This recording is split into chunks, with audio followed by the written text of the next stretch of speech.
भगवान श्री श्याम सुंदर पांडवों के साथ में वहीं निवास करने लगे। एक दिन भगवान श्री कृष्ण ने क्या देखा कि महाराजा युधिष्ठिर कुछ दिनों से अत्यंत खिन्न और चिंतित मुद्रा में दिखाई पड़ रहे। तो एक दिन भगवान श्री श्याम सुंदर ने ही जाकर के महाराजा युधिष्ठिर से पूछ लिया, भैया सब कुशल तो है?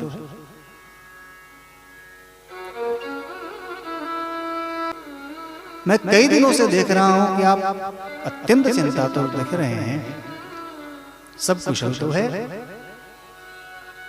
कोई कष्ट तो नहीं है? अरे महाराज, अपने पराक्रम से आपने इस पृथ्वी पर अपने समस्त शत्रुओं का संहार कर दिया है और स्वयं सम्राट की पदवी पर आप विभूषित हैं। इस समस्त पृथ्वी पर एक छत्र शासन आपको प्राप्त हुआ है और इतने बड़े राज्य का सम्राट होने के कारण इस प्राप्त राज्य लक्ष्मी से आपको तो आनंदित होना चाहिए। फिर महाराज मुंह लटका के क्यों बैठे? क्या कर रहे?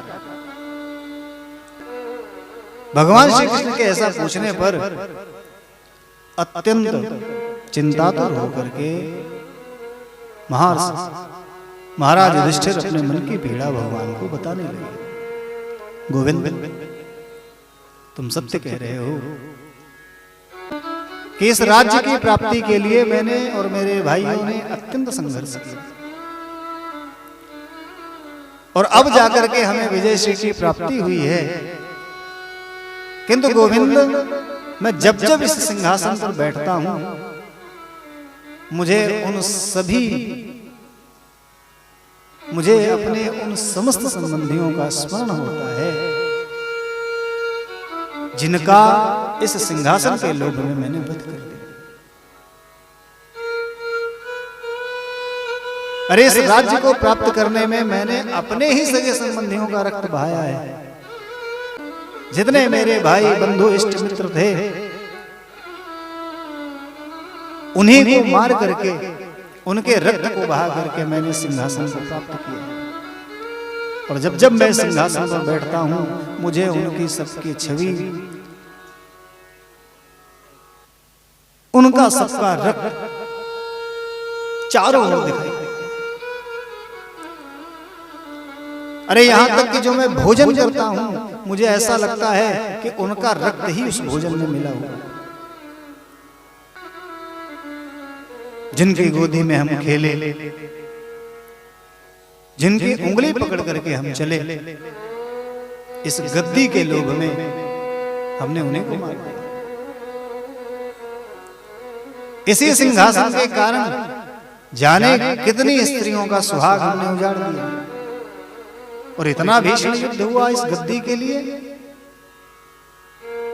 कि आज जितने वीर थे सबके सब समाप्त हो चुके। कृष्ण, तुम कह रहे हो कि मैं राज्य करूं और इस सिंहासन पर बैठ करके आनंद का अनुभव करूं। अरे राज्य तो प्रजा पर किया जाता है और मेरी प्रजा का एक बहुत बड़ा भाग तो मैंने स्वयं इसी सिंहासन की भेंट चढ़ा दी। जितने वीर थे सभी वीर गति को प्राप्त हो गए हैं। अब मेरे राज्य में बचा कौन है? विधवा स्त्रियां और अबोध बालक और वृद्ध।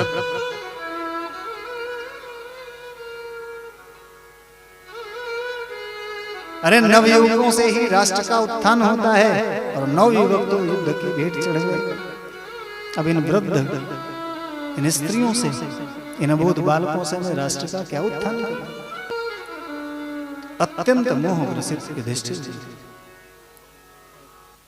अब देखिए, जो मोह अर्जुन को युद्ध से पहले हुआ वही मोह आज युधिष्ठिर जी को युद्ध के बाद में हो रहा है।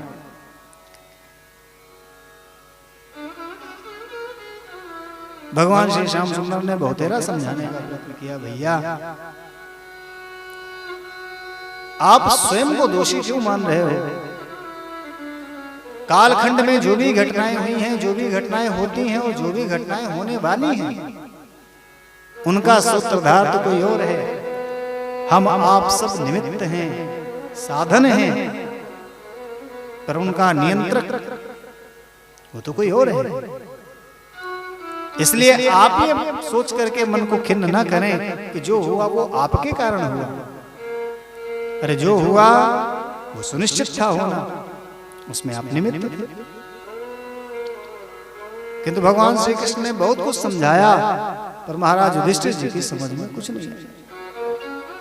क्यों?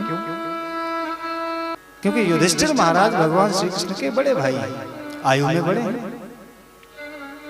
और ये मनोवैज्ञानिक बात है कि प्रायः क्या होता है कि जब अपनी आयु से छोटा कोई व्यक्ति आकर के हमें कुछ बताना चाहता है, कुछ समझाना चाहता है, कुछ ज्ञान देना चाहता है, तो प्रायः बड़ी आयु का व्यक्ति उसे उतनी गंभीरता से नहीं सुन सकता, क्योंकि उसके मन में भाव होता है कि मैं बड़ा हूं, ये छोटा है। तो महाराज युधिष्ठिर भगवान श्री कृष्ण के बड़े भाई हैं और उनका भगवान श्री कृष्ण के प्रति वात्सल्य भाव है, छोटे भाई का।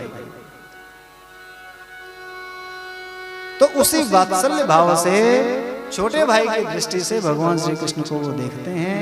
इसलिए भगवान श्री कृष्ण द्वारा दिए जा रहे ज्ञान से उनको कोई विशेष लाभ नहीं मिला।